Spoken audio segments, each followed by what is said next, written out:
So this episode will probably be the one that has the most emotional punch for me, for very personal reasons, and it's all down to one scene, really.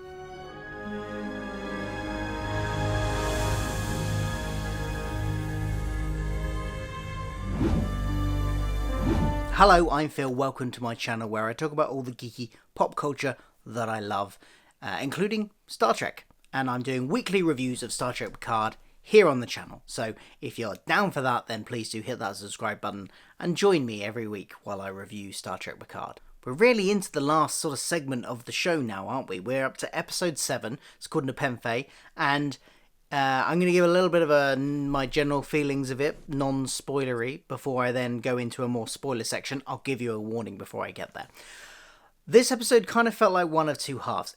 For the Picard and Soji storyline, it really felt like it was a massive slowdown, but that wasn't necessarily a bad thing. There were some really good scenes in that section. You got to see some lovely reunions. We got some lovely character moments in that section. But it did mean the pace slowed down again, which I know a lot of people have been complaining about, the sort of very slow pace of this series. But I view this series as very much a character piece on Picard and various other characters, so it doesn't bother me too much that we slow the pace down here. The other half is the action scenes, mostly still taking place on the Borg ship, slightly on Rios' ship as well, but predominantly on the Borg ship. And those scenes, while they certainly add an injection of action to an otherwise very character-driven episode, kind of do feel a little bit pointless. I mean, they serve a purpose in terms of like moving the people around where they need to get to. And there's certainly, something narratively that we as the audience, certainly those of us that watch TNG, will care about. But I don't know, something about it, there wasn't really any like emotional character stuff within that action. And I just found myself, other than one little bit, not massively caring what was happening on the Borg cube. So it was a bit of an episode of two halves.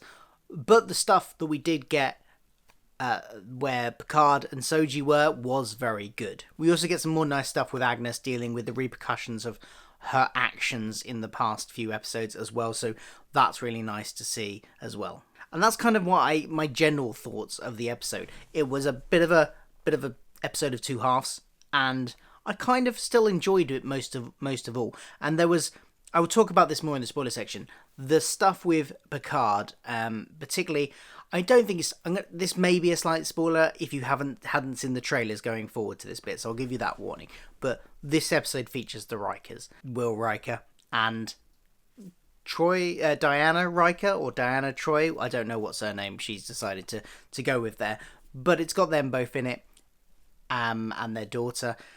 And there's, some lovely moments, both reunions and some lovely emotional beats. There's some absolutely brilliant stuff between Picard and Troy, which I will talk about a bit later. But that's the stuff that really sort of hit me in the feels. So I will talk about that a bit more in the spoiler section, which we will get to now. So, warning, spoilers from here on out. We get a bit of a flashback early on in this episode to the Agnes's meeting with O. We saw a brief glimpse of in the earlier couple of episodes. And we didn't really know what had happened there. O had approached Agnes about her meetings with Picard and wanted information, but we didn't know what happened beyond that. And here we see the rest of that. We see the mind meld, or we see O mind meld to Agnes and show her these flashing images of what will happen if synths are allowed to exist. It's flashes. It looks kind of I've only watched it once, so it's kind of, on first viewing, it seemed just general destruction, that kind of thing. There wasn't really anything I massively picked out on it. I probably noticed more from a second watch, but general destruction. And almost immediately Agnes is then, yes, okay, wait, I'll do whatever you want, we've got to stop this kind of attitude, which struck me as strange, because I mean, it didn't seem like she was like mind controlling her. She was just flash showing her something. So I don't know, the quickness that Agnes changed her view from being excited about simps to, agreeing that, what has to be done, was far too quick for my liking. I kind of felt like there should have been at least a little bit of questioning there.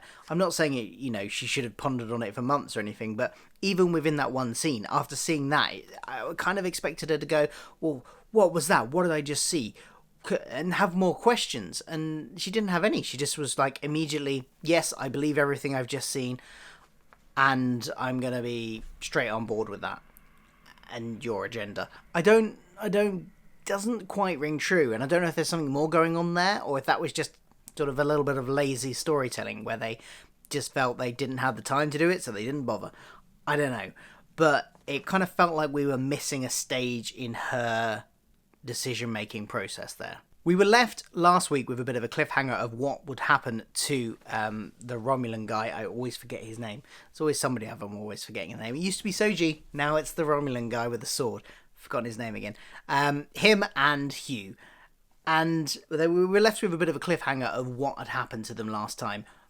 Picard and Soji had just gone through the transporter-y thing, and we didn't know if they were going to survive. And it turns out they both did survive that initial run, and Hugh's been captured. A load of his other ex-Borgs get slaughtered in front of him.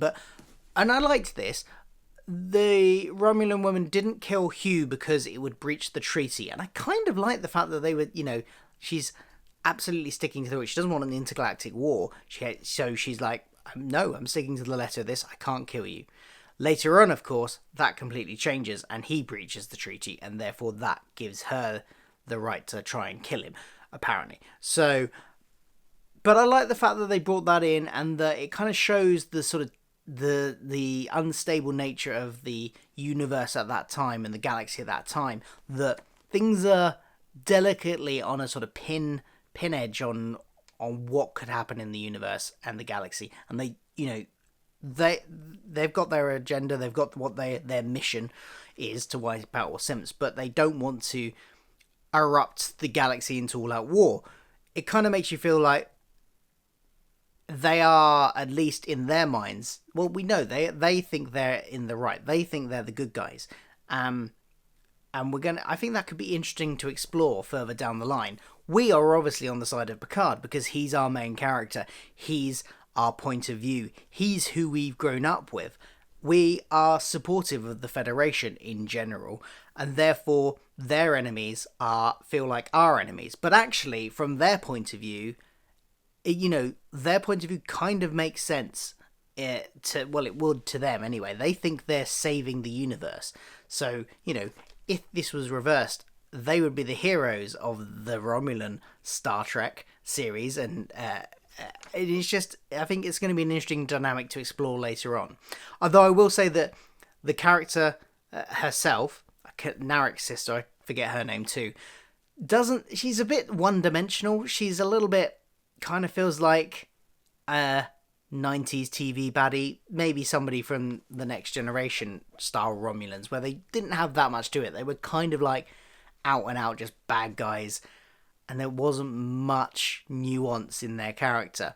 That's not to say that there was never any nuance in TNG Romulans. There was, certainly with some characters, but you also got those stereotypical Romulan bad guys popping up who felt like this, and so she feels a bit like a throwback to that era, but not in a good way. It just kind of feels like she's lacking something. And as I said in my earlier bit, I just think this whole action-y thing just lacked something. There was the fight between Romulan guy with sword, again, can't remember his name, begins with L, doesn't it? I can't remember. And her, the two people I can't remember the name of, had a fist fight, and it just kind of didn't feel like it was emotionally invested in it. It was just a fight between two people that found themselves in a situation they had to have a fight in. It didn't feel like, there hadn't been any build up to it between these two characters. There wasn't any previous animosity between these two characters. There was just this kind of like pretty generic, soulless fight between the two of them, which it was a little bit of a shame. And then Hugh died, and I'm really gutted about that. I really hoped that Hugh would join Picard's mission and join on to the crew there, but no, sadly, Hugh is dead. I'm sad about that, and I don't think they did it in a way that really gave any. I mean, us as the audience are obviously upset that he's gone. I'm upset that he's gone, but it's in terms of the story, it wasn't done in a way that kind of felt particularly poignant. It just kind of like the two Romulans are in the middle of the fight, and then suddenly in the middle of the fight, she flicks out a dagger thing, and it goes into Hugh's neck, who's on the other side of the room. Didn't feel like it was earned enough to kill such a character that had proved himself over the last few episodes that he could be really interesting, and the actor did a great job on it. So it's a real shame that he's gone. Also, as I alluded to earlier, we get Agnes, some good stuff from her in this episode as well. There's a couple of scenes in here that are really exploring her mental health after the actions she's felt that she has to take. Now, I have criticisms, as I said earlier, about the O scene and how quickly she sort of switched from that to from liking simps to thinking they needed to all be destroyed and going along with O's plan. But here, in the later scenes when she's on the ship, this is really well written, I think, and really well acted, more importantly. I think she does a lot with script that's good, but I think in another actor's hands, you feel a bit bland even. But I really liked what she did with it. It felt genuine, it felt real, and where it led to her potentially doing something which might kill her. And I wasn't sure of the motivations there. I wasn't sure if it was her deteriorating mental health and a suicide attempt, or if it was merely taking the risk on potentially dying in order to stop the tracker. I wasn't entirely clear on that. Maybe I need to rewatch it. But either way, I think they're both good avenues to go down and interesting to explore for her character. And then I've left the stuff with the Rikers till last. It was so good to see them again. Lovely to see them.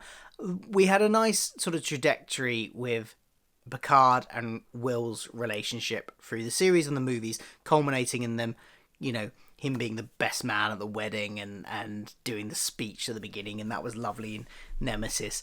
And also having seen Will and Diana's relationship blossom on the show and in the movies, etc., that was nice to see as well, the sort of culmination of that. It was lovely to see them again. So there was the nostalgic hit, of course, but also they kind of fell into roles that felt very natural for them. Diana sort of immediately switched back into counselor mode when Picard shows up and is immediately worrying about his needs and sort of emotional needs, and knowing he's in trouble and what they can do to help, and is he up for this, and all those sort of questions that she posed to him. Kind of felt like she was very much slipping back into her counselor role, and without ever having to sort of hammer it home at all. She clearly was picking up emphatically, whatever the word is, on his feelings as her natural abilities allow, but it was never like hammered home. It was never like, I can sense. She never, used the words I can sense or anything like that. It was just kind of felt like a very natural scene. It was lovely to see that. And Will kind of just feels like he kind of flitted between being the kind of stereotypical family man that you can absolutely picture him being, and then moments like being like, okay, look, I get what's going on here, and working stuff out, almost like he was being the second in command again, and working things through with his captain and going, well, look, here's what we'll do this, we'll put the shields up, I know what you're thinking, this is this and this, blah blah blah. It was lovely dynamics there. But by far for me, the best scene in the whole thing was when Picard and Diana were talking and the subject came up, and we got a bit of history about the Riker family that we didn't have before. And it turns out that at some point that Riker and Troy had a son, and he had gotten ill and died. And we find out from Riker later on that he that's why they had settled on this planet, because the soil has regenerating properties for the plants. They thought maybe it could help with their son who had an illness. And just that scene between Picard and Troy was so good, and I might be more prone to that than others, because I've myself have lost a child, so not in anywhere near the same sort of circumstances, but yeah, that kind of stuff is always gonna hit me a lot harder than maybe it would be someone that hasn't. And even before I had that happen to me, just having kids, I'd had my daughter before that happened. Before my son was stillborn, I got my daughter, and just since I've become a parent as well, just scenes where there are children in, especially just scenes with parents and children anyway, always, if they're emotional scenes, are always more likely to have an impact on me since I became a parent. But ones where kids are in danger or things are even more so. If I think a lot of parents find that. But then, obviously, I've got the added element as well. And just the acting between the two of them was fantastic. Marina Sirtis did a fantastic job there. Just like you could just hear in her voice when she was talking about it, the kind of the struggle to just even talk about it. And I know what that feels like, and it's just you probably hear it now. That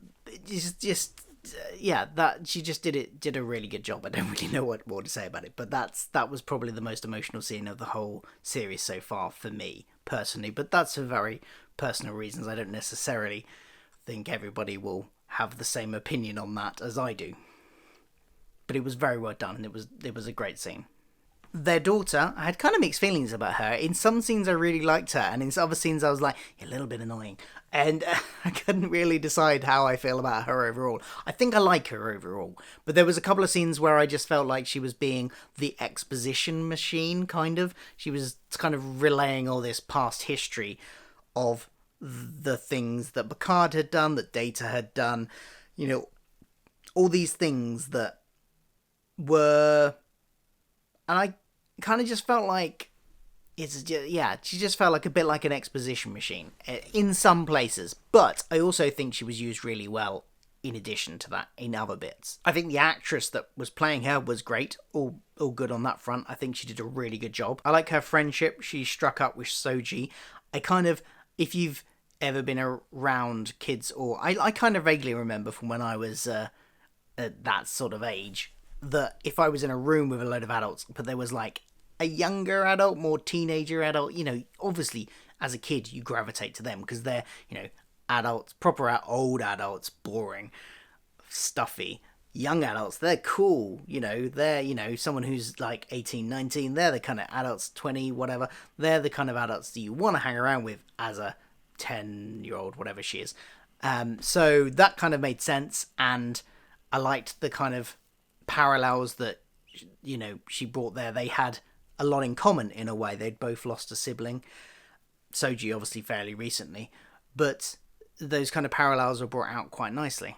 And she helped Soji realise some things and was sort of an instrumental part in Soji's arc for this episode. So that was nice. And I also liked the sort of family element of it that she brought to it as well. She could have easily just been a kid that they had to show that they had kids. But she really felt like an actual character. She felt like, the way she was using the languages that her brother had developed, the made-up languages, and she used them in her play and things like that. That was lovely. So overall, I've had a really good time. I'm realising my lights are getting really dim. I think the battery's going. So if I'm looking really dark, I am sorry. I had an overall good time with this episode. I think the Borg Cube action stuff lacked a bit of heart, lacked a bit of purpose, but, the main bulk of this episode was the character stuff on the Riker farm, and I thought that was really good. Next time, it looks like if if the next time trailer's anything to go by, a lot more action. So if you are somebody who felt this had slowed it down a bit too much, I think next week, by the looks of it, you're probably going to be okay. And 7 of 9 is back, so I'm really glad about that as well, because I love seeing 7 of 9. I was really hoping that we'd get to see her again in this season, and we are, so that's good too. I'll be back next week for another review, so do like, share, subscribe, all that jazz, and I will see you next time. Bye.